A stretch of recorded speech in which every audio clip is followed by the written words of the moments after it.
역시 쌤이 제일 잘하시. 쌤 반갑습니다. 박수 부탁드립니다. 오늘은 2017년 1월 7일 토요일입니다. Yes. 용초사 제7기 1차 워크숍을 시작하겠습니다. 용초사라는 이름이 굉장히 심오한 뜻이 있는 거로 생각하는데 그건 아니고 강의 장소가 서울시 용산구 신계동 대리 밀폐된 세상 용산구에 따라서 용자를 두고 초음파 초자의 사랑 모임회가 용차사로 짓습니다. 짓고 나니까 아주 이름이 괜찮 마음이 썩 드는 거래요. 그 일본에 가면 그 교토에 동지사 대학이 있습니다. 동지사 대학이 있거든요.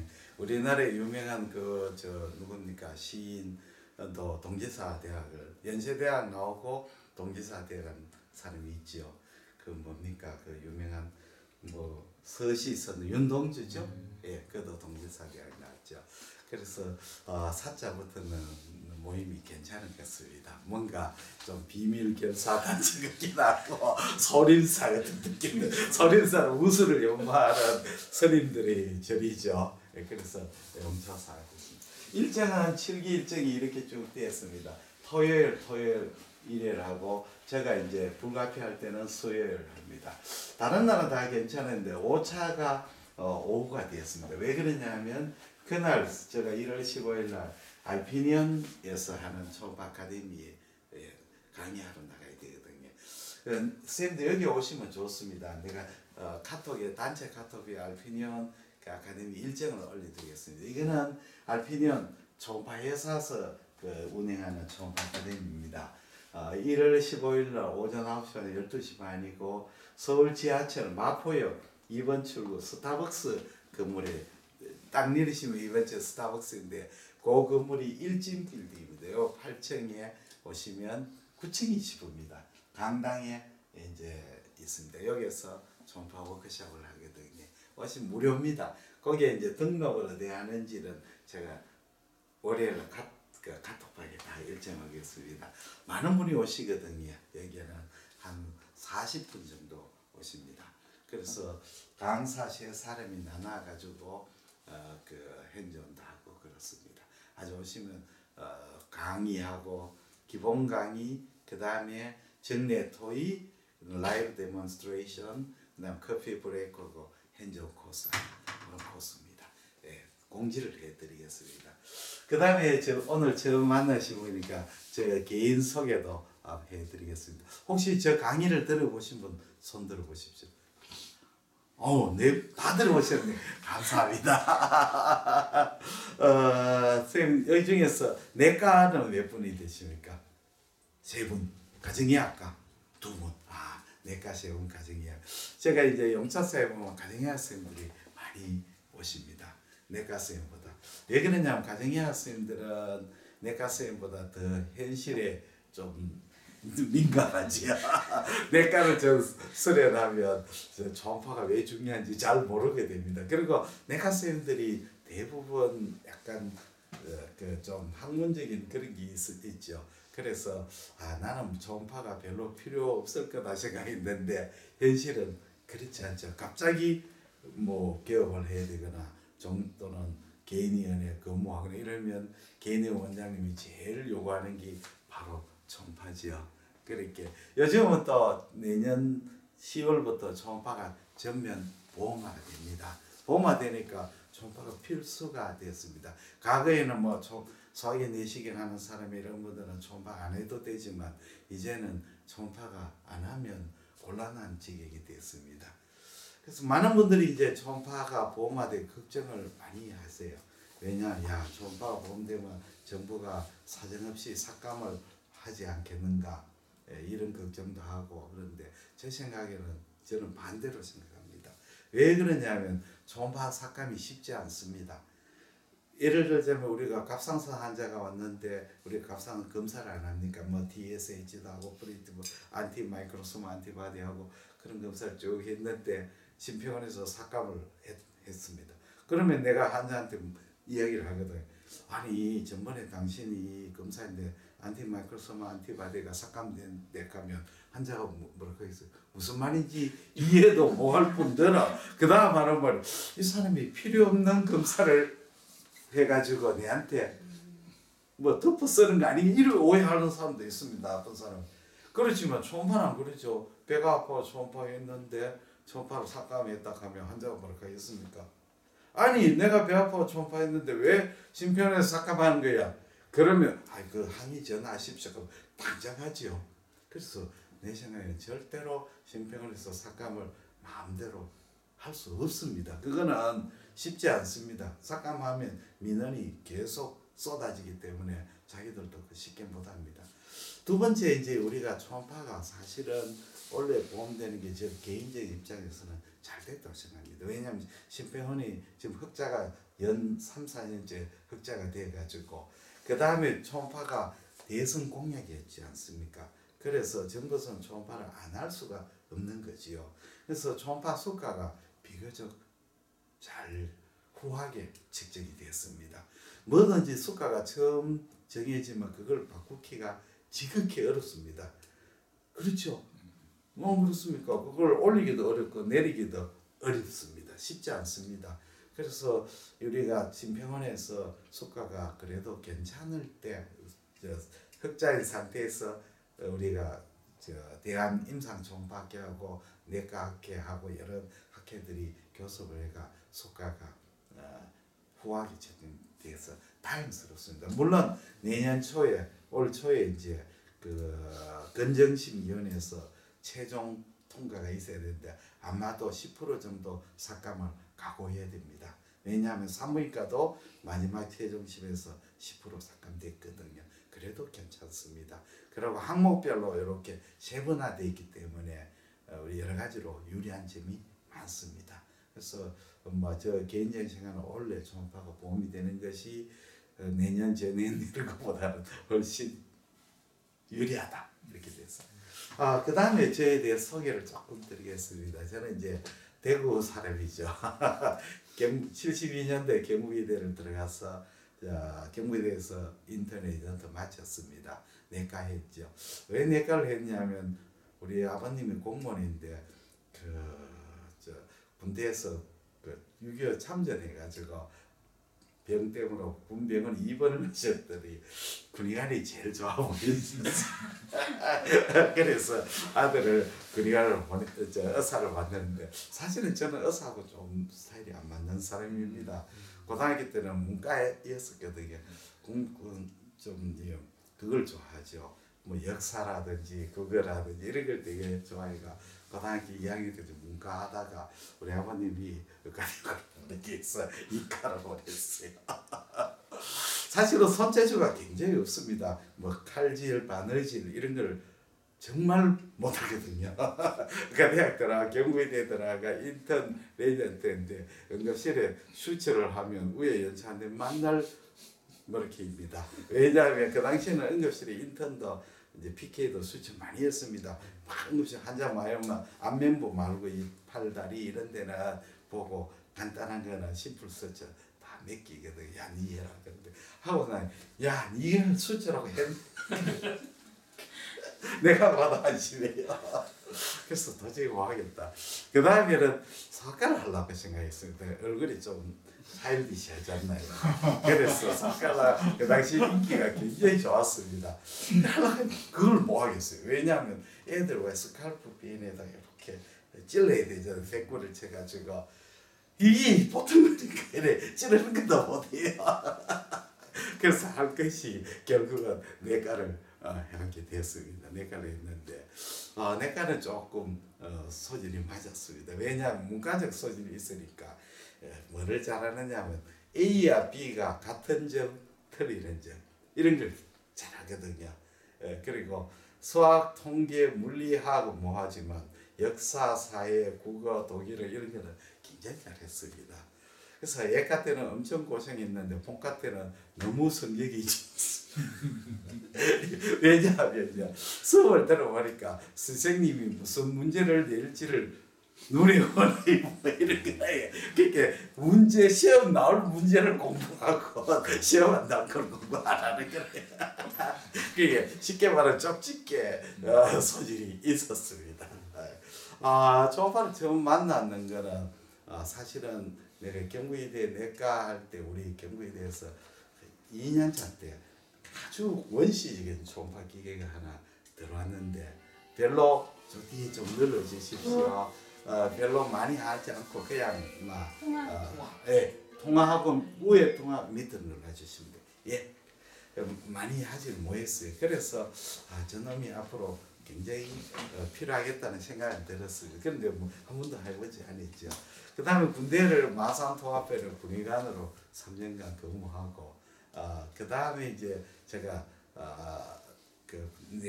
전문의 땄을 때 제가 4년제 마지막이고 내 밑에가 3년제 처음이었습니다. 내가 지금 또 3년제로 안 바뀌니까 옛날에 4년제 있다가 3년제 있다가 이제 다시 4년제 갔다가 또 3년제를 갔거든요. 근데 사실은 나는 내가 봐서는 3년을 왜 하는지 모르겠어요. 2년만 하면 2년하고 충분해요. 2년하고 그 다음에 2년은 스페셜하면 충분하대. 왜 4년을 왜 하는지 모르겠어요. 왜 그랬냐면 우리 그때는 3년제 4년제 할 때 3년제 선생님이 내과 전문의 시험에 1등을 했거든요. 아무 소리 없어요. 그때 우리가 1년차 때는 지금하고 완전히 커리큘럼이 틀렸습니다. 1년차가 전부 다 프로시저를 다 시키는 거래요. 그래서 내가 1년차 들어있게 첫날에 위내시 오후에 있게 리버 바이옵시 하라고 하고 그 다음에 시그모이드스코피 하라고 하고 PTC 하라고 하고 그 당시에는 이제 그게 없었거든요. 초음파가 없어요. 우리 경대병원에서 옵스트럭티브 존디스면 어떻게 하느냐 하시니까 환자를 엑스레이 방에 데리고 가요. 데리고 가 시바니드라고 굵은 바늘이 있습니다. 한번 해보신 분이 있을 겁니다. 그 다음에 이제 바늘을 블라인드를 찌르는 거래. 찔러가 다이를 집어였습니다. 근데 이제 옵스트럭티브 존디스 되면 바일 닥터가 안 늘어납니까? 그렇게 우두두둑 소리가 들려요. 그 들어가면 이게 이제 소리가 되는 거짓말이고 이게 들어가는 느낌이 들어요. 거기다 다이를 집어오면 다이가 이제 바일 닥터에 다이가 들어가가 쭉 밑으로 12D로 내려오잖아요. 그렇게 진단을 하는 원시적 정말 원시적이었죠. 그런 거 막 프로시저를 1년차에 딱 시키는 거래요. 그러면 2년차는 아예 안 해요. 그런 거. 그럼 뭐라 하냐면 이런 1년 아래 것들이 2년차도 말아 1년차가 전부 다 시키는 거예요. 그래서 그 당시에는 욕을 많이 했는데 지금은 반대로 레전드 할 때는 아무것도 못 해보고 펠로우 때 하게 되는 시스템이 완전히 바뀌어버렸죠. 그네요. 우리 모델이. 그래서 금세지간이 됐습니다. 그래서 뭐 총판은 전혀 보지 못하고 이제 졸업 후에 군대에 마치고 취업난이 봉착했어요. 그 당시에는 내과가 3배가 났거든요. 우리 내과인데 그 밑에가 티오가 2배 늘었어요. 티오가 3배가 났던 거래. 그 당시에 4년차들은 군대 가고 3년차는 공보위로 빠졌어요. 왜냐하면 군대로서는 필요한 인원의 3배가 나오니까 4년차 될 거지 3년차를 왜 될 거겠습니까? 그래서 군대 3년간 마치고 취업이 잘 안 돼가지고 그 당시 일시적이죠. 근데 젊을 때는 못 견디지 않습니까? 그래서 어디 취업하려고 되게다가 서울의 상도동의 제일병원에 취직했습니다. 지금도 그 병원이 홍익병원이래. 거기 장승백이 상거리에 보시면 노량진에서 쭉 올라가 노량 동작구처럼 올라오면 상거리 걸어가는데 하나는 봉천동 오른쪽은 대림동까지요. 그 오른쪽으로 가면 자치병원에 병원이 있습니다. 그 병원은 우리 선배님이 정형외과 하는 조그마한 병원이었습니다. 그 병원에 이제 취직하게 되는데 그 병원에 이제 일반외과 과장님이 경북의대 나오고 한양대학에서 일반외과 트레이닝 하신 거예요. 초음파 기계가 있었어요. 그래서 이번에 이제 초음파 기계라 해도 지금처럼 좋은 게 아니고 GB가 간신히 보이는 그런 기계였습니다. 그래서 콜레시스타이티스 환자가 오면 자기가 이제 초음파를 이렇게 하죠. 해보면 전화를 내고 합니다. 방에니까 김 과장 내 방에 와요. 딱 하면 이제 초음파 기계 가지고 이렇게 GB 보고 스톤 보고 이러고 봐라 이거 콜레시스타이티스다. 참 신기하더라. 그래 내가 선생님 좀 가르쳐 주십시오. 이게 조금만 기다리면 가르쳐 준다. 근데 가르쳐 주시는데 끝나고 난 뒤에 초음파 기계를 캐비넷 안에 당겨가 열쇠를 딱 잠가버려요. 그래서 하루는 이런 생각도 했어요. 밤에 퇴근하시고 난 뒤에 열쇠곡을 불러가 타고 그 기계를 가지고 2번 하자까 초음파 한번 해볼겠는데 그러다가 병원에 쫓겨나갈 것 같아가지고 참았어요.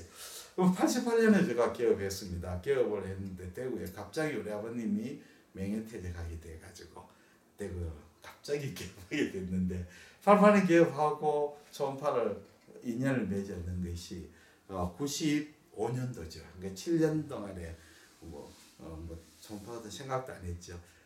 그런데 그 7년쯤 기업하니까 근태감이 생기잖아요. 같은 일도 그 정도 하면 근태감이 생깁니다.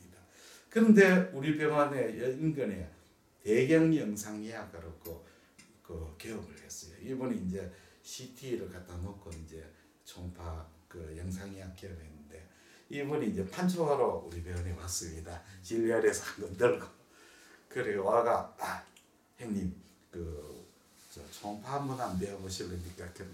그때 뭔가 좀 배우고 싶은 생각이 들었는데 초음파를 가르쳐 주겠다고 그래 얼마나 반가웠죠.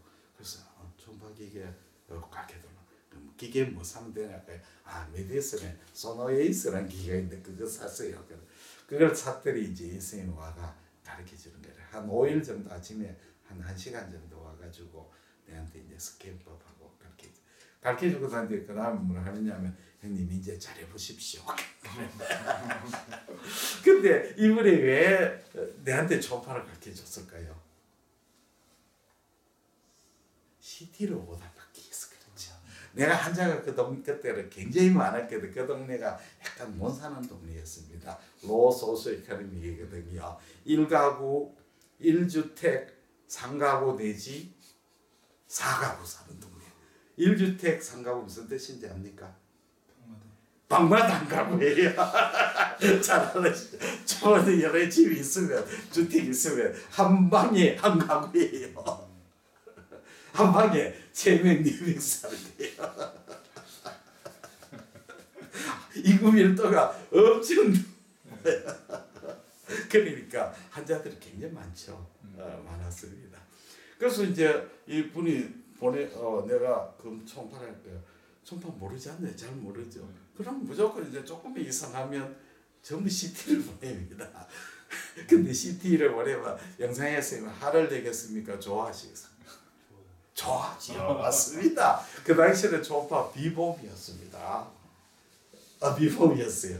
그래서 제가 퇴근을 하면 영상의학 가면 영상의학 선생님이 내가 찍은 초음파 사진도 붙여놓고 자기가 또 한 번 더 찍거든요. 찍고 CT 찍은 사진 뷰박스에 꼽아놓고 제가 이렇게 가면 이제 퇴근에 가면 커피도 주고 그것도 주고 쿠키도 주고 많이 줘요.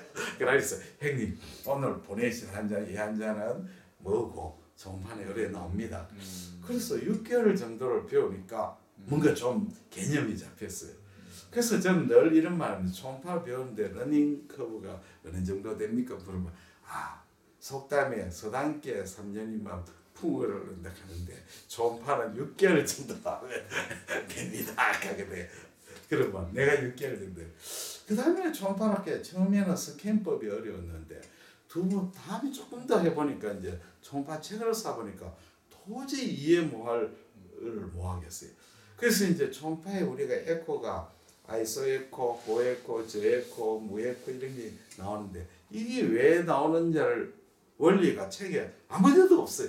초음파 책을 사보면 제일 첫 장에 나오는 게 스캔법 나오고 그 다음 바로 질환이 나오는데 왜 그렇게 나오느냐를 어느 책도 내가 본 적이 없어요.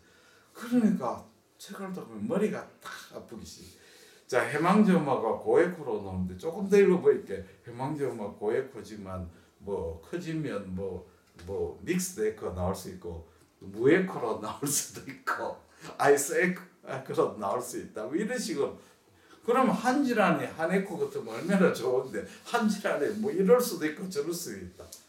참 머리가 아픈 이야기죠. 근데 가만히 생각하면 그건 당연한 거죠. 그걸 몰라도 처음에는 또 해망전마가 이해가 안 되니 해망전마 고에코다. 나는 처음에는 고에코를 단단하면 고에코, 소프트하면 저에코, 물은 아닐 것인데 아니죠. 촌파가 반사가 많이 되어 들어오면 고에코고 반사가 투가 되면 무에코가 되는 거죠. 그걸 모르니까 이해가 안 됐어요. 그래서 제가 강의를 요즘 많이 하는 게 촌파 기초에 에코가 왜 그렇게 나오는가. 혹시 제가 저 카톡으로 보내가 강의 잘 한번 보신 적 있습니까? 안 보셨죠? 봤어요, 안 봤어요? 보시니까 좀 재밌지 않습니까? 그렇죠? 오늘 책자도 다 만들어 오셨네요. 책자 선생님이 제일 좀 엑설런트합니다. 다 이래 책 만들어 오시는 분은 대단하신 분이거든요. 보기 편하게 예, 그렇죠. 그 책자가 정말 잘 만들었죠. 제가 이 책 접수님들은 다 보내줬습니다. 그럼 오늘 CD에 또 잊어먹어서 또 CD 꼽아 또 보냈어요. 이걸 책자로 프린트아웃 내가 보십시오. 제가 지난 추석 때 한 달간 걸쳐가 만들었는 겁니다. 그래서 오늘 복습을 오늘 강의를 듣고 하시면 이해가 됩니다. 자, 그러면 촌파의 원리부터 시작하겠습니다. 중요한 강의입니다. 자, 초음파는 무엇이냐죠? 초음파는 결국은 소리입니다. 소리. 우리가 사람이 들을 수 있는 것은 17에서 2만 헤르츠죠. 그 이상 되는 초음파는 소리는 우리가 못 듣는 소리죠. 소리. 그렇게 초락하는 것은 주파수가 가청 주파수를 넘어가는 소리가 울트라사운드입니다. 자연계에 초음파로 사용하는 동물이 두 개 있죠. 누굽니까? 돌고래, 또 박쥐죠. 박쥐하고 돌고래가 있는데 그 쓰는 주파수가 어느 놈 박쥐가 고주파를 씁니까? 돌고래가 고주파를 씁니까? 아니죠, 틀렸죠. 박쥐죠. 초음파가 주파수가 높으면 페네트레이션이 떨어지는 대신에 해상도가 높아지고 주파수가 낮으면 투과성이 좋아지는 대신에 해상도가 떨어지죠. 돌고래는 초음파를 상당히 멀리까지 가야 되지 않나요? 박쥐는 반경 얼마만 1m 정도만 충분하죠. 그렇지 않습니까? 그러니까 박쥐가 고주파 사용하고 돌고래는 저주파를 사용하죠. 그렇게 됩니다.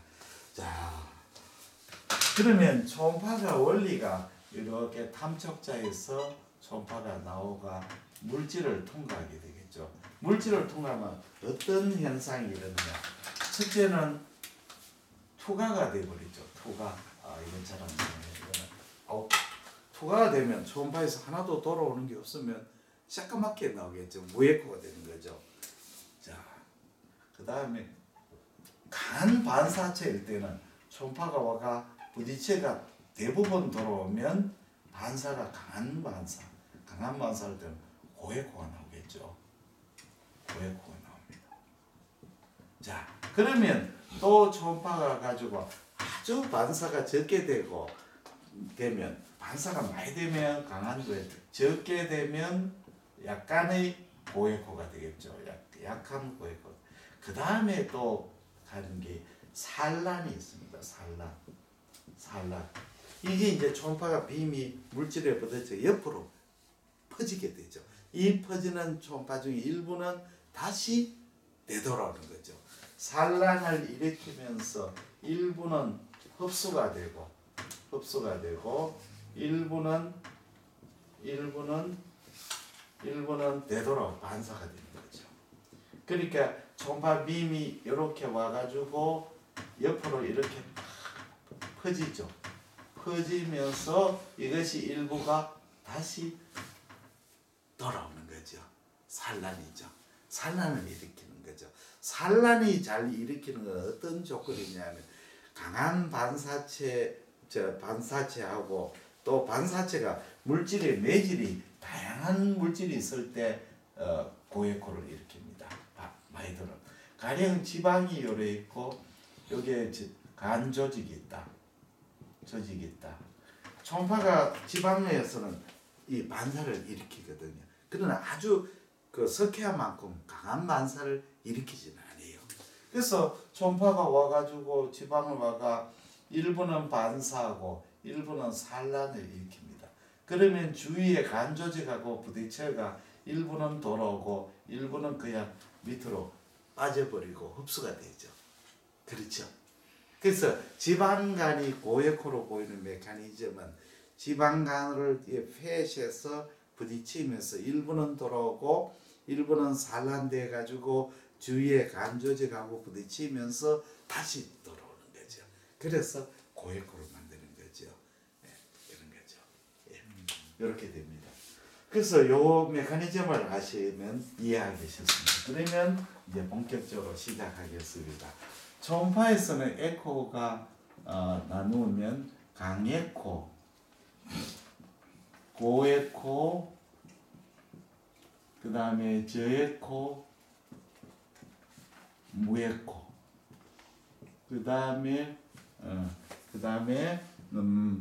등에코 이렇게 나누게 됩니다.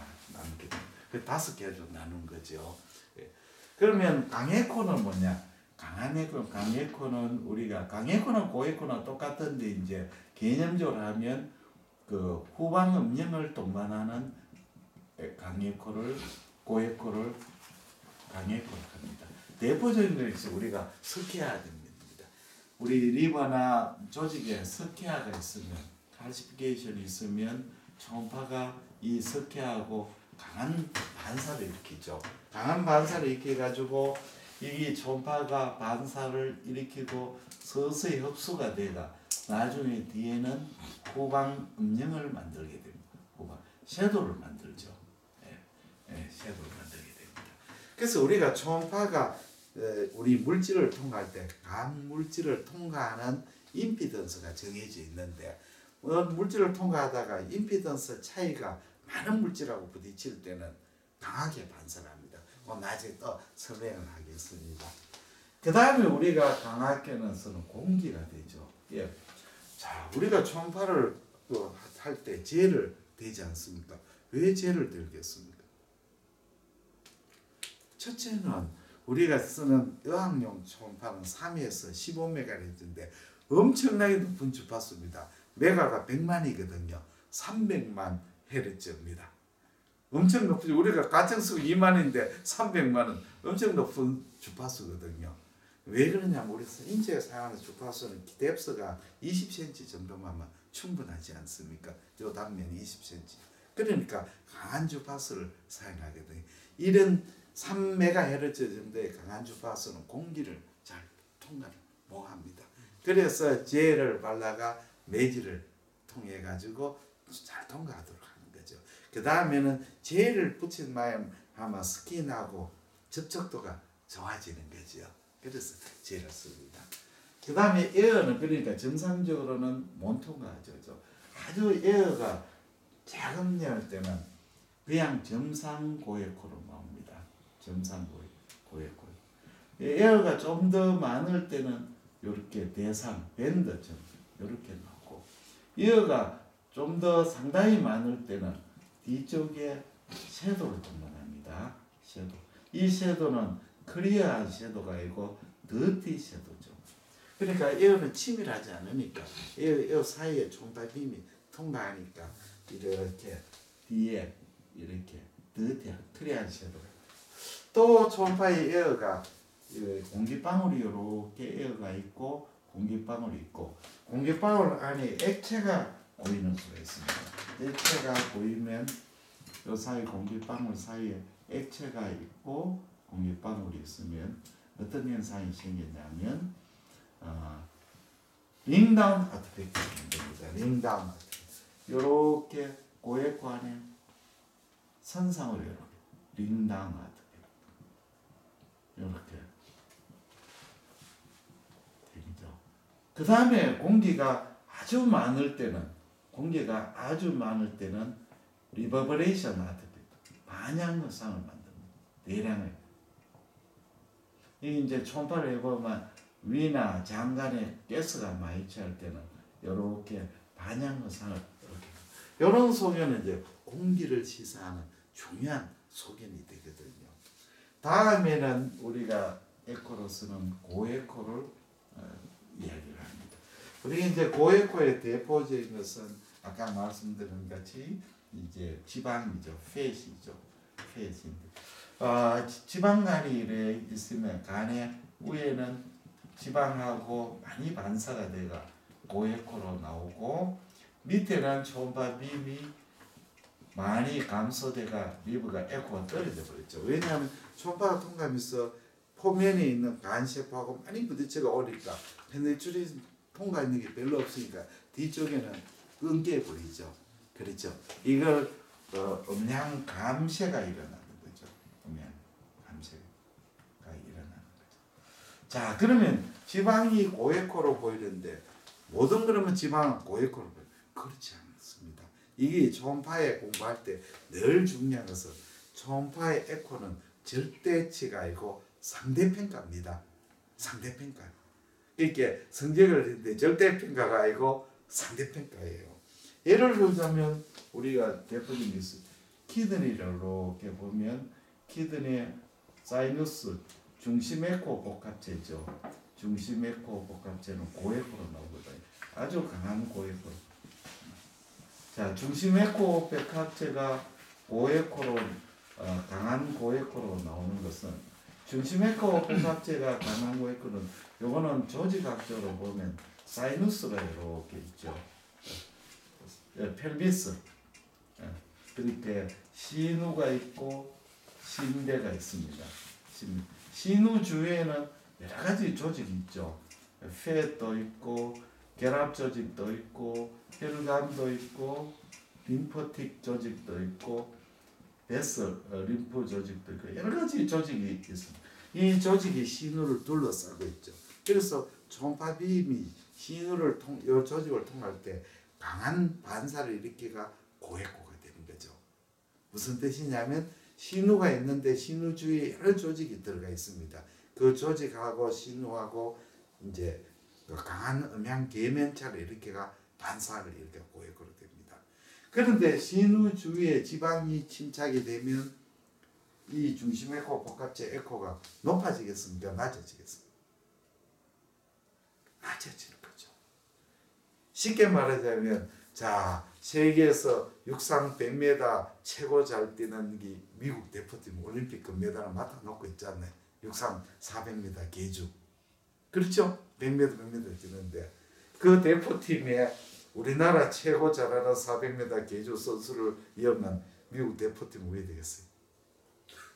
예선도 탈락되죠. 당연한 게 아닙니까? 그럼 저주 대구에 저 경상도 꼴짝이 어디 이제 30명 되는 반에 1등한 학생이 서울 대원외고에 전학 가면 성적을 왜 되겠어요? 평균 성적을 낮췄잖아요. 그러니까 팻이 고에코지만 여기는 엄청난 고에코 때문에 상대적으로 제고가 되어버리는 거죠. 그게 굉장히 중요한 개념입니다. 다음에 우리가 고에코로서 대표적 콜레스테롤이죠.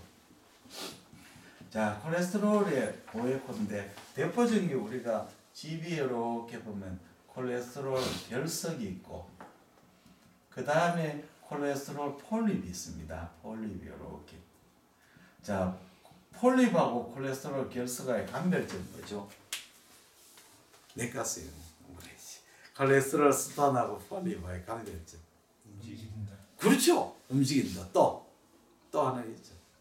섀도를 있느냐 없느냐죠. 그렇죠. 결석은 뒤에 후방 음영이 이렇게 그림자가 있고 스톤은 섀도가 없죠. 그러면 왜 같은 콜레스테롤인데 하나는 섀도가 있고 하나는 없느냐? 조금 처벌이 이상한데 그걸 보면 대부분 병리를 보면 너무너무 쉬운 거죠. 콜레스테롤 스톤은 콜레스테롤로 뭉쳐져 있잖아요. 그러니까 스톤이니까 초음파 빔이 딱 오면 요 경계면에서는 강하게 반사를 하죠. 그래서 여기에 고에코로 나오고 계속 통과하면서 선상 고에코로 만들고 감쇄가 돼가 나중에는 초음파 빔이 통과할 게 없지 않습니까?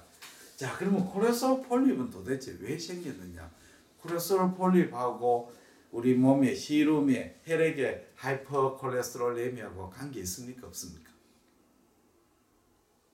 그렇게 우리가 고지혈증하고 콜레스테롤 폴립하고 인시던스 관계 있느냐? 그렇죠, 관계 없죠. 콜레스테롤 폴립이 생긴 메커니즘은 혈액의 콜레스테롤하고 관계 없고 담즙 안에 있는 콜레스테롤이 담낭의 앱세륨으로 들어가면 우리 몸의 담낭백에 있는 혈관에서 히스티오사이트가 나와가 요걸 엔갈핑 해가지고 이 돌출했는 게 콜레스테롤 폴립이죠. 그래서 조직학적으로 보면 어떻게 생겼냐? 이렇게 생겼죠. 요게 앱세륨이 이렇게 있고 상피세포가 있고 담낭 돌출했죠.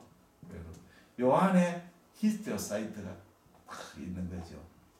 히스티오사이트 안에 콜레스테롤 크리스탈이 이렇게 있는 거죠. 이 초음파 비임이 뭐하고 부딪히느냐면 콜레스테롤 안에 있는 히스토사이트는 콜레스테롤 부딪히고 지금 반사되죠. 그리고 이쪽에 커넥티브 티슈는 비교적 잘 통과해 버리죠. 그래서 자세히 보면 콜레스테롤 스톤은 어떻게 했냐면 선상 고에코가 아니고 점상 고에코죠. 틀리죠. 이렇게 나오는 거죠. 그러니까 섀도우를 안 만들죠. 이해가 되셨죠? 너무 쉽지 않습니까? 그 다음에는 우리가 고에코로 나오는 것은 섬유결합 조직이죠. 섬유결합 조직. 파이브러스 티슈죠. 섬유결합 조직은 초음파에서 반사를 많이 때문에 그런데 우리가 예를 들어 리버에서 콜란지오시, 페리페럴 콜란지오시를 일반적으로 고에코로 나오죠. 그렇지 않습니까? 바일닥터의 생기가 주위 간 실질을 파고 들어가면 파이브로 티슈하고 데스모 플라스틱 리액션을 이렇게 해가지고 대체로 고에코로 보이거든요. 그래서 우리가 콜란지오시가 이렇게 있다면 리버에 이렇게 페리페럴 콜란지오시면 페리페럴 간내 당간이 확장이 돼 있고 그 다음에 이 단간암은 일반적으로 고에코로 보이죠. 왜 그러냐? 이 안에 세포 성분이 적고 파이브러스 티슈가 굉장히 많기 때문에 반사의 고에코로 보입니다. 그러면 파이브러스 티슈가 많고 세포가 적은 성분은 모두 다 고에코로 보이냐? 반드시 그렇지도 않죠. 예를 들자면 우리가 대표적으로 체간암, 판크레아스의 캔서가 생겼습니다. 체간암은 에코가 일반적으로 어떤 에코가 보입니까? 고에코입니까? 저에코입니까? 판크레아스 캔서. 그렇죠. 저에코죠. 여기 체간이 확장이 돼 있고 체간 확장이 있고 판크레아스 캔서는 대체로 저에코로 보입니다. 판크레아스 캔서는 조직학적으로 어떠냐면 혈관이 적고 세포도 적고 파이브러 티슈가 굉장히 많은 데스모 플라스 리액션이 딱한 종류인데 고에코로 보이는데 왜 저에코로 보이냐? 췌장에는 이제 에시나 있고 에시나 주위에 커넥티브 티슈에 팻이 굉장히 많거든요. 팻이 많습니다. 대체로 췌장암이 생길 에이지 되면 판크레아스가 에코제니시티가 높아지거든. 왜 그러냐면 췌간의 에시나가 아트로피되고 주위에 팻 성분이 굉장히 많아지거든. 판크레아스 캔서가 생기가 이 판크레아스 닥터가 판크레아스 실질을 침륜하고 파이브로시스를 일으켰는데 이 파이브로시스 팻에 비해서는 에코가 상대적으로 떨어져. 그래서 저에코로 보입니다. 그러니까 파이브로시스 완타코에서 무조건 고에코 보이는 게 아닌 거죠. 상대적이죠. 다음에는 우리가 이제 대표적인 콜로이드입니다. 우리 콜로이드가 대표적인 게 사이로이드죠. 사이로이드가 이렇게 보면 사이로이드의 에코가 고에코로 보이죠. 하얗게 보이죠. 왜 그러면 사이로이드가 고에코로 보이냐면 사이로이드는 물주머니죠. 폴리클 안에 콜로이드가 가득 차 있지 않나요? 그래서 이렇게 폴리클이 이렇게 있고 폴리클 앱세리움이 있고 이 안에 콜로이드가 있습니다. 여기 상피 조직. 초음파 빔이 이 앱세리움하고 콜로이드 사이는 강한 반사가 일으키죠. 강한 반사를 일으켜가지고 결국은 콜로이드 자체도 고에코고 앱세리움과 콜로이드하고 엄청난 음양 계면차가 많기 때문에 반사를 많이 고에코. 그러면 사이로이드에 파피러리 캔서가 생기면 에코가 어떻게 돼요? 저에코로 보이지 않나요? 이게 사이로이드 유도암이 생기면 에코가 떨어지죠. 왜 그러면 유도암은 저에코로 보이냐? 당연하죠. 이 앱셀름에서 캔서가 생기가 암세포가 이렇게 증식하고 주위를 파먹어 들어가죠. 파먹어 들어가면 세포가 밀집되고 세포가 증식이 되면 초음파가 페니트레이션을 잘하게 되는 거죠. 그리고 콜로이드를 없애버리는 거죠. 그러면 에코가 저에코로 되는 거죠. 다시 저에코 때 설명을 드리겠습니다. 그 다음에는 우리가 이제 고에코가 되는 것은 염증 세포가 침륜시. 우리가 염증이 생기면 뉴트로필하고 이런 세포들이 조직에 침륜이 되죠. 그러면 에코가 높아졌다가 또 염증에 의해서 플루이드가 고이잖아. 그러면 에코가 떨어지는 거죠. 그 다음에 완전히 앱시스 캐비티를 만들면 무에코가 되는 거죠. 그렇죠. 처음에 최초의 염증 때는 에코가 좀 높아졌다가 그 다음에는 플루이드가 고이면 저에코가 되고 그 다음에 앱시스 되면 무에코로 되는 거죠. 네, 염증. 자, 이런 것이 이제 고에코다. 이렇게. 그 다음에는 우리가 이제 중요한 것은 강에코, 고에코. 그 다음에 저에코입니다. 저에코. 자, 저에코라 하는 것은 우리 몸의 조직에서 저에코로 보이는 것이 무엇이냐면 근육이 제일 대표적입니다. 근육이죠. 근육은 비교적 굉장히 균질한 조직입니다. 균질한 머슬은 굉장히 균질하고 근육은 초음파의 페니트레이션이 아주 잘 되죠. 그래서 우리 몸의 근육이 저에코로 보여요. 대표적인 저에코로 보입니다. 그런데 조직에서 저에코 아닌 물질이 저에코로 되는 경우는 어떤 경우가 있느냐? 첫째는 액체가 절유될 때. 액체가 절유되면 액체는 플루이드죠. 플루이드가는 초음파를 잘 통과하는 물질이거든요. 그래서 염증이 이렇게 되면 에코가 떨어지는 거죠. 그렇지 않습니까? 그렇죠. 이해가 되죠. 물은 무에코인데 등에코에다가 무에코가 들어가면 에코제니스가 떨어지지 않습니까? 대표적으로 우리가 따져보면 AGML이죠. 어큐트 게스트릭 무코사이죠. 우리가 위를 초음파를 위해 보면 위백에 염증이 생긴다. 위백에 염증이 생기면 위백에 나중에 청구조를 이야기해 드리겠습니다. 이제 청구조에 서브 무코사가 있는데 이 서브 무코사가 고에코인데 이 고에코 서브 무코사가 안에 플루이드가 고이면 에코가 떨어지는 거죠. 그 AGML에서는 서브 무코사가 두꺼워지고 에코가 떨어지는 거죠. AGML이 그렇죠. 플루이드. 그 다음에는 우리가 균질한 세포가 증식이 돼요. 자, 우리 이제 예를 들자면 우리가 HCC를 대표죠. 헤파토셀룰러 카시노마. 스몰 헤파토셀룰러, 스몰 칸은 2cm 이하죠. 자, 스몰 HCC가 저에코로 많이 보이거든요. 그러면 HCC가 왜 저에코로 보일까요? 이유가 있을까요? 그러면 정상 리버하고 HCC가 도대체 뭐가 틀리냐를 알아야 되죠. 정상 리버 조직은 정상 리버는 우리가 이렇게 돼 있죠. 정상 간 조직은 자, 여기 센트럴 베인이 있고 그 다음에 여기 포탈 에리아가 있죠. 포탈 에리아죠. 포탈 에리아는 뭐가 있습니까? 세 개의 구조가 있죠. 포탈 베인, 헤파틱 아터리, 바일 닥터. 트리플 구조가 있죠. 그래서 포탈 베인하고 헤파틱 아터리가 혈류가 합쳐져 가지고 사이누소이드로 때가 센트럴 베인을 합니까? 학교 때 다 배웠습니까? 이렇게 사이누소이드 있고 사이누소이드의 한 줄로 헤파토사이트가 배열이 여기 사이누소이드고 여기가 이제 헤파토사이트가 한 줄로 딱 배열돼 있죠. 그렇죠.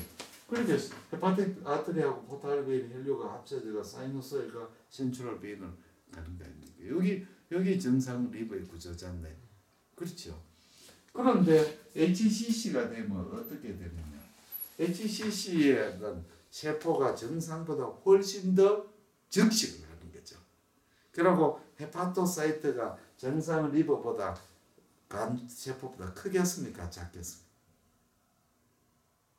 작습니다.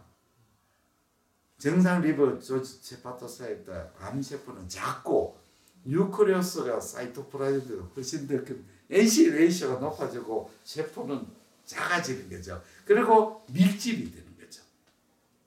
무슨 말인지 이해가 되겠습니다. 그렇게 되면 HCC에서는 어떻게 되느냐면 사이누소이드가 거의 없어져요. 사이너스 있기도 하고 없어지고 헤파토사이트가 쫙 이렇게 정식을 해버리죠. 이렇게 헤파토사이트가 밀집이 되는데 헤파토사이트의 밀집이 4배에서 6배. 그러니까 단위 면적당 헤파토사이트 밀도가 엄청 높아졌고 그 다음에 포탈 에리아도 없어져 버리고 결국은 이 안에 있는 조직은 어떤 게냐면 이게 결절 안에 드문드문 뭐가 보이느냐면 추모 베슬이 보이고 추모 베슬이 있고 드문드문 사이누소이드가 있고 사이누소이드가 거의 회복하거든요. 그 다음에 헤파토스 간 세포가 밀집이 되는 거죠. 이래 되면 어떻게 되냐면 초음파가 엄청 잘 통과하게 되는 거죠. 균질한 헤파토사이트가 꽉 있고 다른 아키텍처가 별로 없으니까 초음파가 반사를 안 읽고 잘 통과하죠. 이해가 되시겠습니까? 그렇죠? 그렇죠. 그러니까 스몰 HCC는 저에코. 대체적으로 종양은 저에코로 보이는 것은 왜냐하면 종양이 전상 조직보다 훨씬 세포의 밀도가 높아지기 때문에 그런 거죠. 이해가 되셨죠? 예, 그렇게 됩니다. 나중에 또 설명을 또 드리겠습니다. 자, 이런 메커니즘이 있죠. 다음에는 우리가 등에코, 아이소에코입니다. 등에코라 하는 것은 주의하고 에코제니는 똑같은 거죠. 이래 되면 우리가 초음파로서 진단이 못하게 되는 겁니다. CT하고 초음파의 차이점은 초음파는 음향의 대조도로서 벽면을 찾고 CT는 엑스레이의 밀도의 차이로 찾는 거죠. 그 전혀 메커니즘이 틀립니다. 우리의 대표적인 것이 해망지오마입니다. 해망지오마가 우리가 고에코로 보이죠. 그래서 초음파에서 해망지오마가 한 개를 발견했어요. S 5번에 해망지오마가 있었다. CT를 떡 찍어 보면 CT에서 뭘 하냐면 5번도 있고 2번에도 있고 7번에도 있고 더 있다 하는 거예요. 그래서 CT 선을 딱 보고 그 자리를 정확하게 겨냥해가지고 초음파를 봤는데 안 보여. 그래서 왜냐하면 CT에는 그것이 보이지만 초음파에서는 이 해망지오마하고 주위 간조제가 음양의 대조도가 차이가 안 나면 안 보이는 거죠. 안 보이는 거죠. 그래서 해망지오마 환자는 처음에 이니셜 CT를 꼭 찍어놔야 돼요. 오해를 받을 수가 있죠. 가령 내가 이제 해망지오마인데 2번에 있었다 이런데 다른 병원에 2번에는 보이고 5번에 보이는 거래. 그러면 환자가 굉장히 혼동하는 거죠. 예, 그래 반드시 찍어놔야 됩니다. 그 다음에 우리가 이제 아이소에코 그러니까 아이소에코가 사실은 골치 아픈 거죠. 그러면 아이소에코 결절을 찾는 방법은 무엇입니까? 결국은 내가 간접적인 소견을 첫째는 돌출을 할 때 이 결절이 바깥으로 이렇게 돌출할 때 이거 험프 사이드 이렇게 되면 여기 결절이라고 하는 건 대부분 알게 되겠죠. 그 다음에 혈관을 디스플레이스먼트 혈관을 디스플레이스먼트 종괴를 의심할 수가 있죠. 이렇게 헤파틱 베인이 보이는데 헤파틱 베인이 미들 헤파틱 이렇게 밀면 여기에 종괴가 있다 하는 거예요. 그 다음에는 또 이렇게 종괴가 잘은 안 보이는데 배연의 변연에 헬로가 있을 때. 이 종괴가 있을 가능성이 많죠. 변연 헬로가 생기는 것은 종괴가 팽창하게 되면 주위 조직을 컴프레션하죠. HCC도 헬로가 생기잖아요. HCC 헬로 생긴 메커니즘은 종양이 팽창성 발육하면서 주위 조직을 컴프레션하는 거죠. 그러면 주위 조직에 파이브러 티슈가 생기고 그 다음에 콜라제네스 스트럭처 생기고 세포가 밀집이 돼버린 거죠. 그래서 헬로를 제코로 헬로 만들죠. 또는 종괴 내부나 종괴 내 경계는 안 보이지만 종괴의 내부가 네크로시스나 코아귤레이션을 일으키면 고에코로 되고 그 안쪽에 시스틱 디제네이션 낭성 변성을 일으키면 어떻게 되겠습니까? 무에코로 되는 거죠. 대표적으로는 이것은 메타스의 캔서에서 많이 보이는 현상이죠. 메타스의. 자, 우리가 대표적으로 런 캔서나 브레스트 캔서는 일반적으로 저에코를 많이 일으킵니다. 리버에. 근데 이게 종양이 레피드 그로잉 해버리면 이 바깥에 있는 거는 살아있는 종양이고 안쪽에는 브라베슬이 나쁘니까 코아귤레이션, 응고가 되고 고에코. 응고가 심해져가 괴사를 일으키면 무에코가 되죠. 이걸 벌스 아이사이트, 항소 눈이죠. 이건 저에코. 벌스 아이사이트, 항소 눈. 그래서 전혀 메커니즘이 틀리는 거죠. HCC는 팽창성 발육하는 거죠. 이거는 이제 슬로우 그로잉 해야 이런 헬로가 생기죠. 래피드 그로잉 하면 헬로가 뭐가 생길 틈도 없는 거죠. 이거는 래피드 그로잉 하는 거죠. 그러니까 벌스 아이사이트 나타나는 메타스에는 애호가 좋지 않죠. 이게 래피드 그렇죠. 그 다음에는 이제 우리가 포칼 노듈라 하이퍼플라시아 FNH라고 있습니다. 이거 우리나라는 좀 드문데 서양에는 많아요. 이렇게 종양이 있고 종양이 에코가 잘 구별 안 되는데 혈관을 해보니까 중심부에 혈관이 보이는 수가 있어요. 중심부에. 보이면 이것이 FNH라 하는 걸 의심하죠. FNH가 뭐냐 하면요. 우리가 리버는 블라드 플로를 두 군데서 봤죠. 포탈빈 70%, 헤파틱 아트리 30% 봤는데 리버가 이렇게 이제 간을 만들어서 어떻게 잘못돼가 주로 간의 변연에서 많이 생기는데 포탈빈이 그만 발달이 안 돼 버리고 only 헤파틱 아트리만 발달이 되는 수가 있어요. 만들다 불량품이 되는 거죠. 그렇게 되면 헤파틱 아트리가 증식을 해가지고 헤파틱 아트리 증식가 이제 only 블라플라를 포탈빈이 안 받고 헤파틱 아트리로서 블라플로 받는 거죠. 무슨 뜻 이해가 됐죠? 그러면 주로 간의 변연이 생기는데 이런 구조를 만들죠. 여기에 센츄럴 스카가 있고 여기에 헤파틱 아트리가 혈관이 중심. 요 헤파틱 아트리가 바깥으로 쭉 브랜치하면서 이게 헤파틱 아트리죠. 헤파틱가 브랜치하면서 세포가 요 헤파틱 아트리의 트랜스포를 이렇게 되는 거죠. 이렇게 되는 거죠. 그러니까 헤파틱 아트리 전적으로 방사선상으로 혈관이 발달하고 거기에 세포가 몰려 있는 거죠. 그러니까 요 헤파틱 아트리가 여기 있으니까 요 주위에는 스카가 생기죠. 박동성 헤파틱 아트리가 생기니까 파이브러 티슈가 둘러서 이게 FNH죠. 포칼로 이건 비나인이거든요. 이게 발생학적인 변화죠. 그래서 FNH가 우리가 사실은 에코가 저에코 되거나 고에코 되면 알 수 있는데 아이소에코 될 때는 인식이 안 되는데 위에 센트럴 스카가 있고 여기에 혈관이 박동성 혈관을 보이면 FNH 가능성 찾는 거죠. 이런 게 이제 결국은 등에코입니다. 자, 마지막으로 우리가 이제 에코를 설명을 하겠습니다. 우리가 그 에코가 고에코가 되는 결절하고 저에코가 되는 결절하고 저에코는 아까 말씀드린 프루이드가 보이거나 세포가 증식이 되거나 근육 같은 이런 물질은 저에코로 되는데 그리고 고에코 되는 거는 이런 음양 계면이 팻이나 콜레스테롤이나 섬유결합 조직이나 콜로이드나 이런 물질 염증세포 침입에 고해되는데 그런 물질이 없어더라도 이 결절 자체가 헤테로지너스하면 고에코로 생깁니다. 그게 무슨 말이냐면 혈관종을 설명합니다. 요걸 설명하면 이해가 잘 됩니다.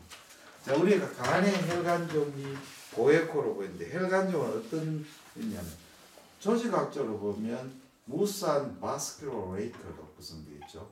혈관이 작은 혈관종이죠. 카버너스 해방종이죠. 여기에 혈관 내강이 있고 그 다음에 요 혈관 내강의 밖에는 커넥티브 티슈가 결합 조직이 있고 그 다음에 여기는 엔도세리움이 있죠. 엔도세리움. 자, 그러면 초음파 빔이 통과하면서 혈관의 엔도세리움하고 내강하고 강한 반사를 일으키죠. 그렇지 않습니까? 헤테로지너한 조직이 있으니까. 그래서 스몰 해망지오마는 작은 해망지오마는 고에코로 보이죠. 그런데 해망지오마가 좀 커지거나 또는 해망지오마가 디제네이션 되면 어떻게 되냐면 내부는 저에코로 되고 변연은 고에코로 보이죠. 변연 고에코. 자, 왜 그러면 변연은 고에코로 보이느냐? 요걸 마지널 스트롱 에코. 왜냐하면 해망지오마가 변성을 일으키더라도 센터 부분은 변성을 일으키지만 페리페리는 원래 가지고 있는 마이크로바스큘러 스트럭처를 유지하거든. 무슨 뜻인지 아시겠습니까?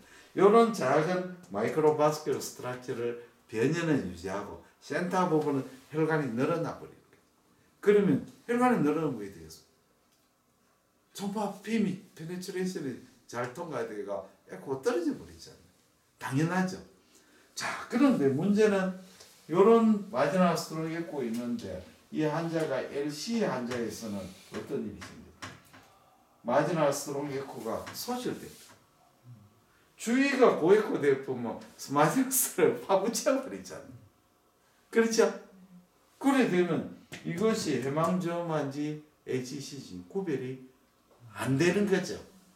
그러니까 LC나 팻 리버에서는 에코가 마지막 스트롱 에코 소실돼요.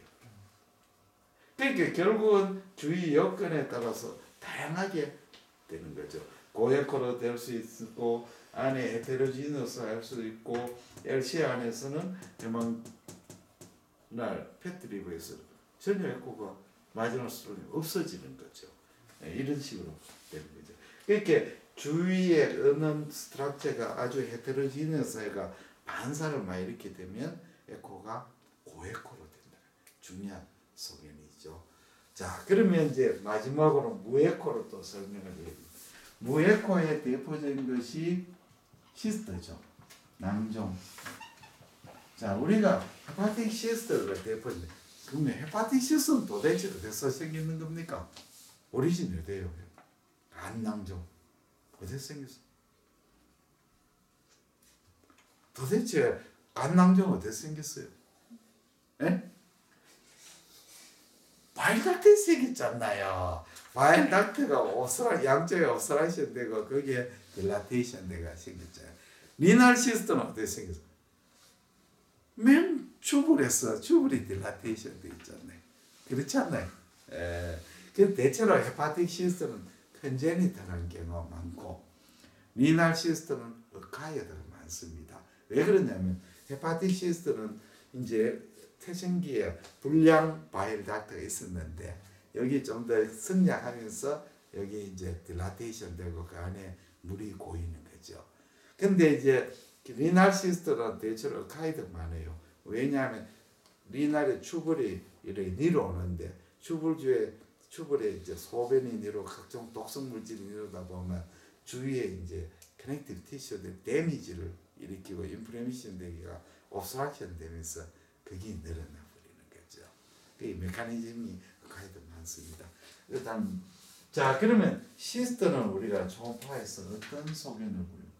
자, 여기 헤파틱 시스트가 있습니다.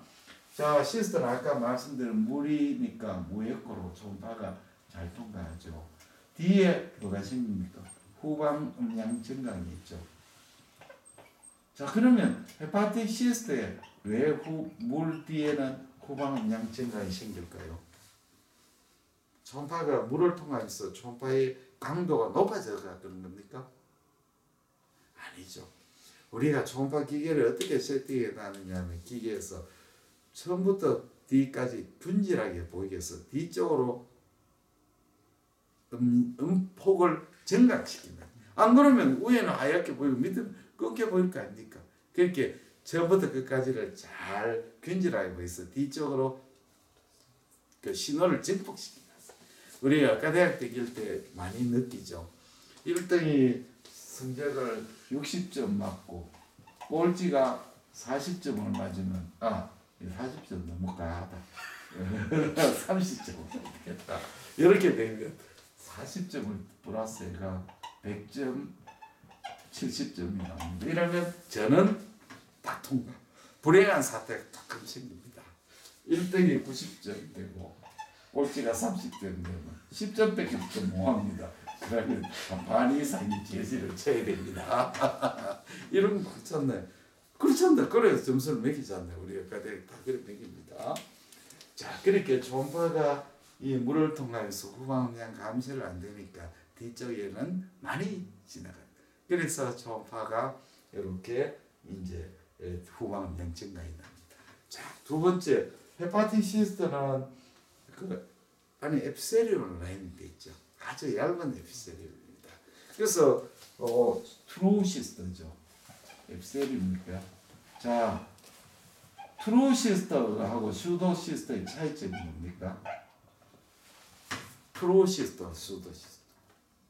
그래서 답을 갖기 에피셀리온 라인이 된 시스트는 트루 시스트고 에피셀리온 라인이 안 되고 파이브러 티슈나 이런 거로 라인 되는 거는 슈도 시스트죠.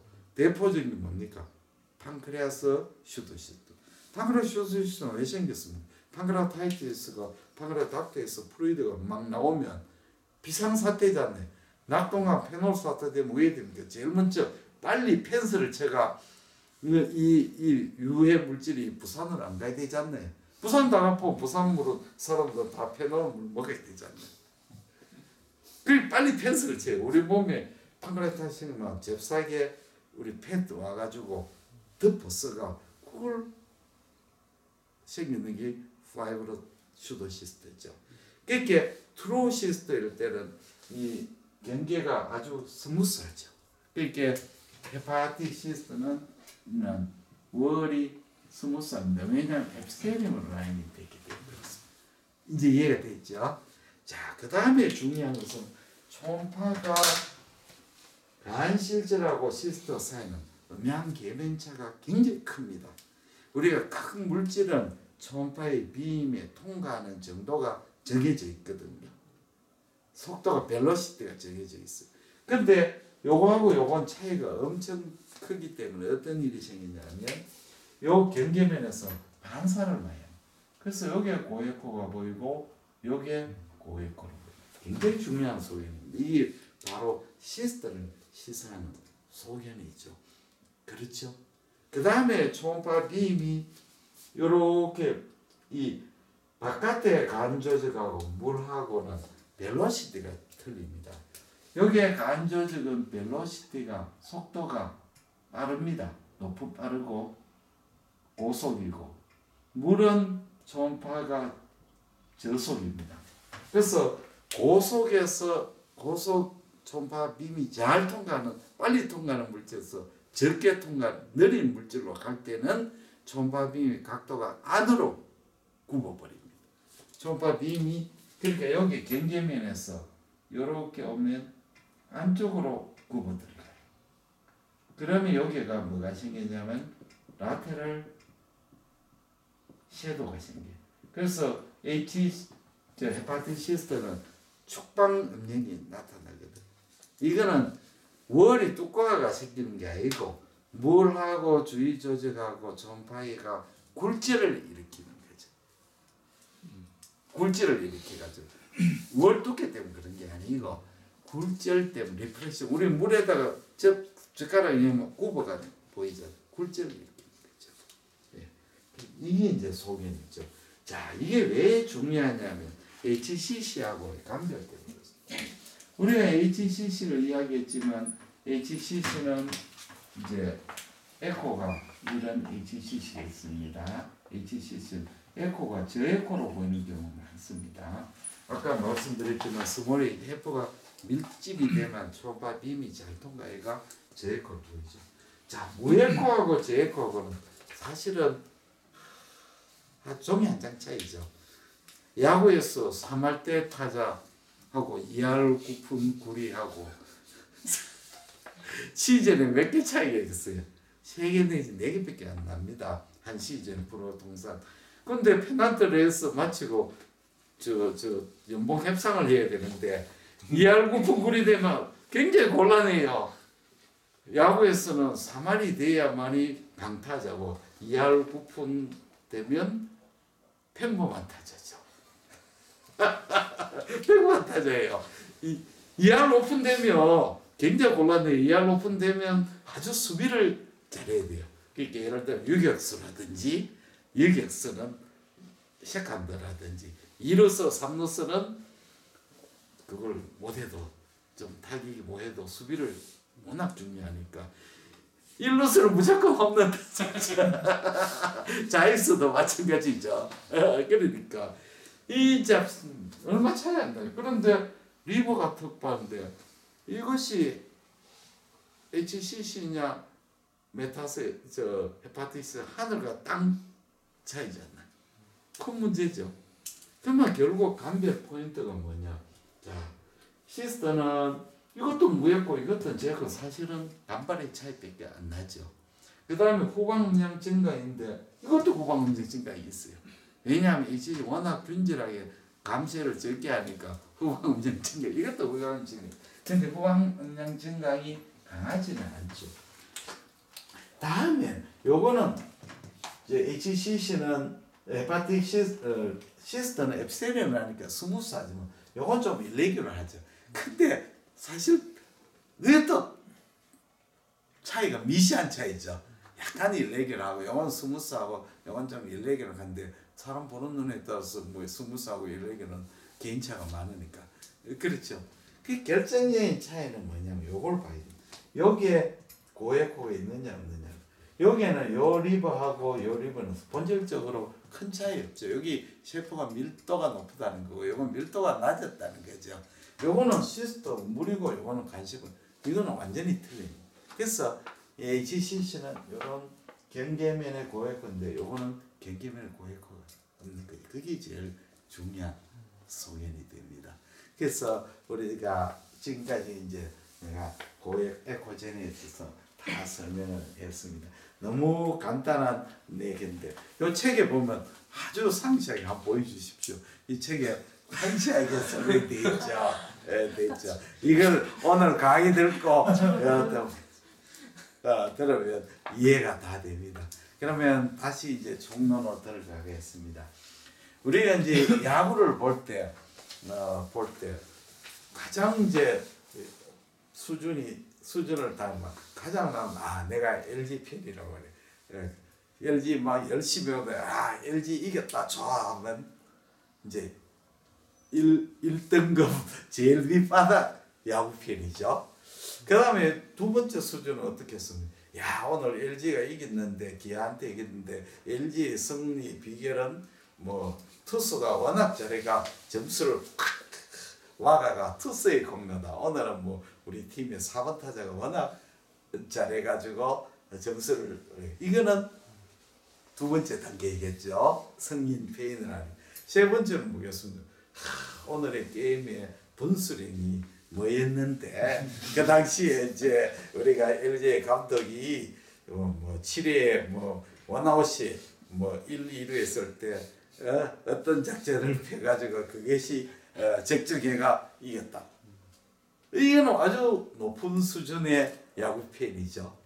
야구 시합을 보면 이제 외야수가 특히 우익수 경우는 하루 종일 공 몇 번 맞히지도 않았잖아요. 슬렁슬렁 있다가 이제 들어오고 이러잖아요. 그런데 중요할 때가 있죠. 그걸로 말로 찬스나 루거 조상이 루거 있을 때는 긴장을 해야 되죠. 앞에 난 투수가 어떤 타자다, 우리 투수가 누구다 딱 보고 저 투수는 주로 밀어가지고 친다, 땡기가 친다. 또는 이런 코너에서는 이런 찬스에서는 어떻다는 데이터베이스 머릿속에 딱 있어요. 그러면 수비 위치를 조정하지 않나요? 그렇게 선상으로 좀 한 발자국 내지 두 발자국 옮긴다든지 앞쪽으로 간다든지 뒤쪽으로 간다든지 딱 있는데 딱 쳤는데 그냥 관중 보기에는 그냥 딱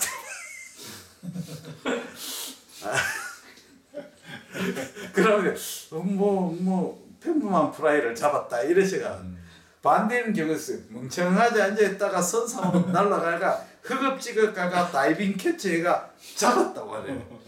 그러면 박수가 나오고 난리는 나는데 사실은 잘못있는 플레이죠. 그러다가 한번 놓치면 대책 없지 않나요?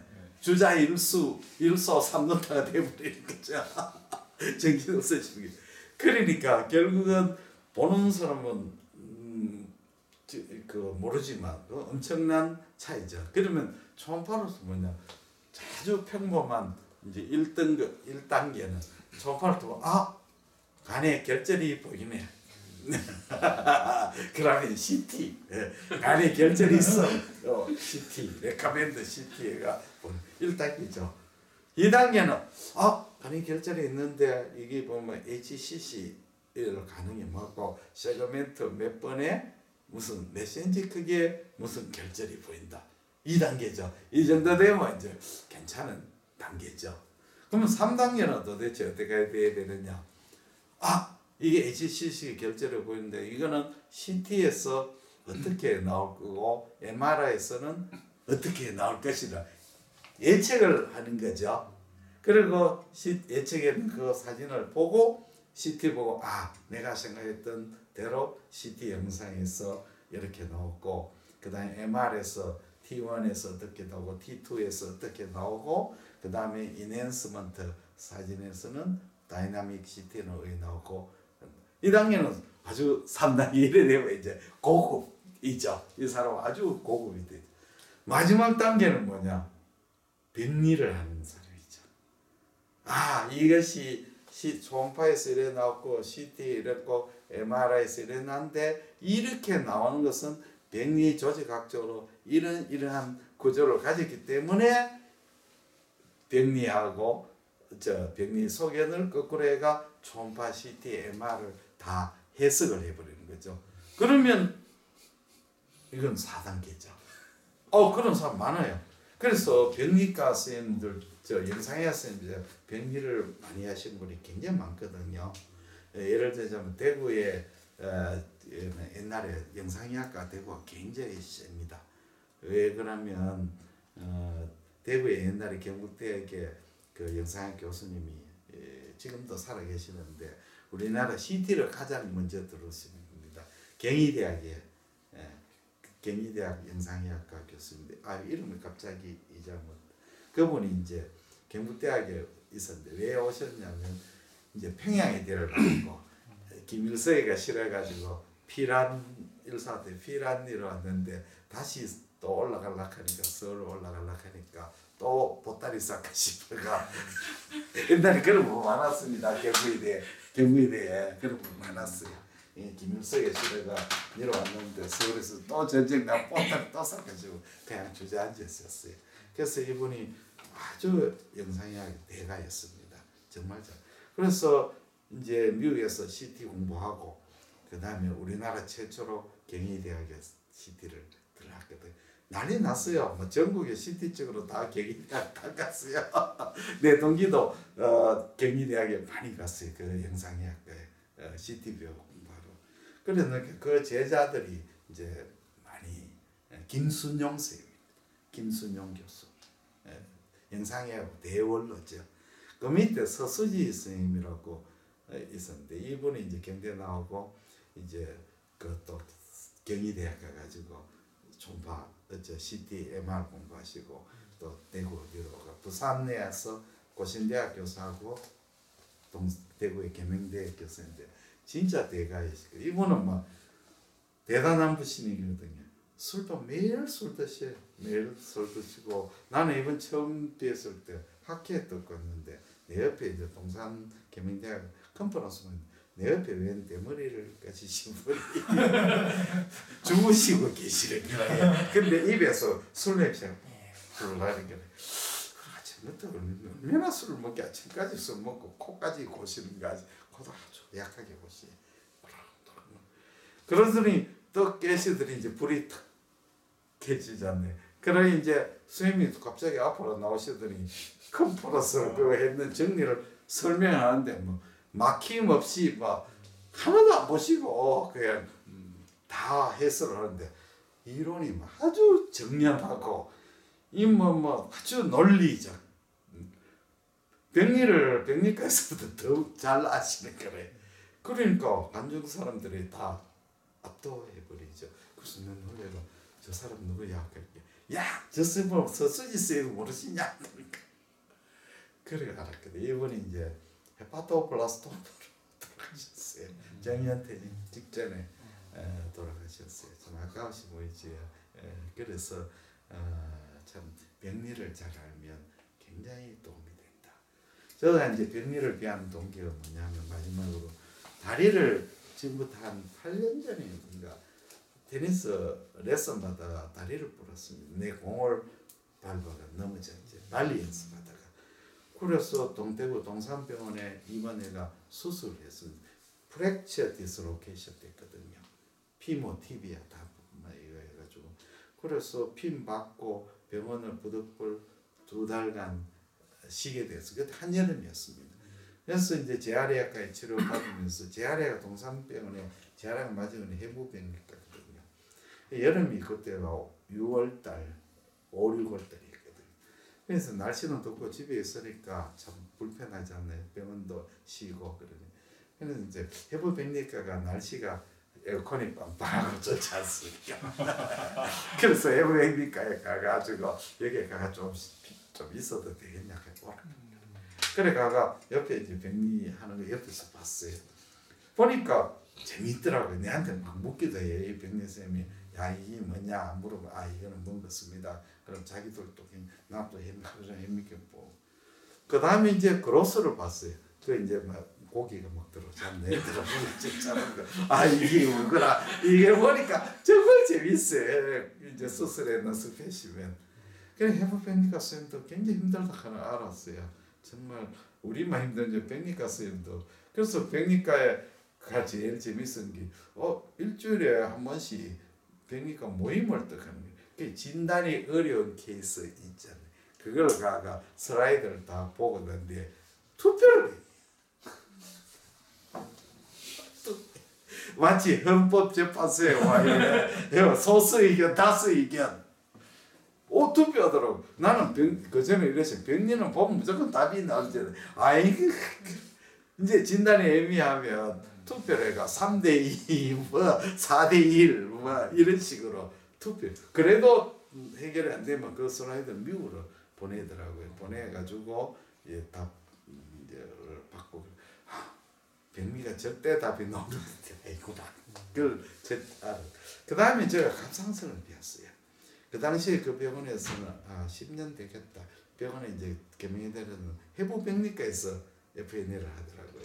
그래서 FNL을 하고 할 때는 왜 하느냐면 FNL을 하고 이제 바로 그 자리에서 슬라이드를 첫째 하나는 디프킥이라 해서 이제 김자 스테이너죠. 바로 그 자리에서 미러가 헤어드라이로 말라가 김자서 바로 그 자리에서 보는 거죠. 그 다음에 하나는 이제 팝스면 이제 95% 알코올이 집어야 하는 거죠. 이제 김자스테는 이제 세포질하고 주위의 백그라운드가 잘 보이고 팝스면은 뭐가 잘 보이는 뉴클레스가 잘 보이지 않나요? 틀리는 거죠. 그래 하더라고요. 그래서 옆에서 이제 슬라이드를 한 5장 만들어 5면 정도 하고 나면 이제 그 슬라이드를 그 기사가 만들어가 병리 선생님은 주면 병리성 쭉 보고 진단이 나오잖아요. 나오고 세포 FNA가 잘못되었으면 그 사람 다시 오라게 다시 고정해서 한 번 더 찌르고 그런 식으로 해가 이제 만족스럽게 스페인으로 보내고 이러더라고요. 그래서 옆에서 이제 슬라이드를 보니까 생각보다 쉽더라고요. 굉장히 쉬워요. 그래서 사이로이드는 병리가 간단한 거기에 나오는 세포 자체가 몇 개 없거든요. 폴리큘러 앱셀리움하고 뭐 그게 뭐 림포사이트하고 플라스마 셀하고 뭐 히스티오사이트하고 뭐 몇 개 안 나잖아요. 등장 인물이 별로 없어요. 그러니까 이제 밥 쓰면은 간단하거든요. 물론 어려운 건 무지무지 어렵지만 가령 뭐 이제 파피럴 캔서나 이런 거는 폴리큘러 캔서 뭐 이런 거는 간단하거든요. 그래서 보니까 알겠더라고요. 그래서 내가 슬라이드 여기 파피럴 캔서니까 야 어떻게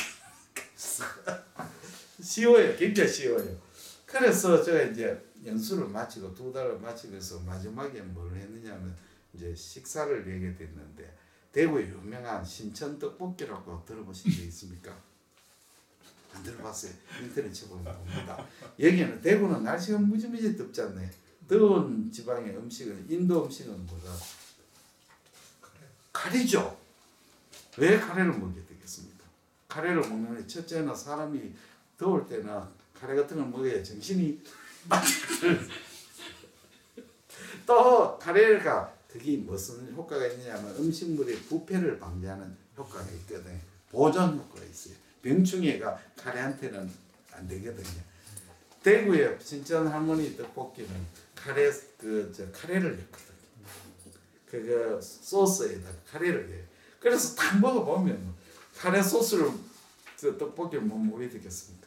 정신이 하나도 없죠. 그런데 그걸 한 번 먹으면 중독성이 있어. 한 번 먹고 2번은 못 먹는데 한 번 먹으면 한 달 후에 또 생각이 다른 거예요.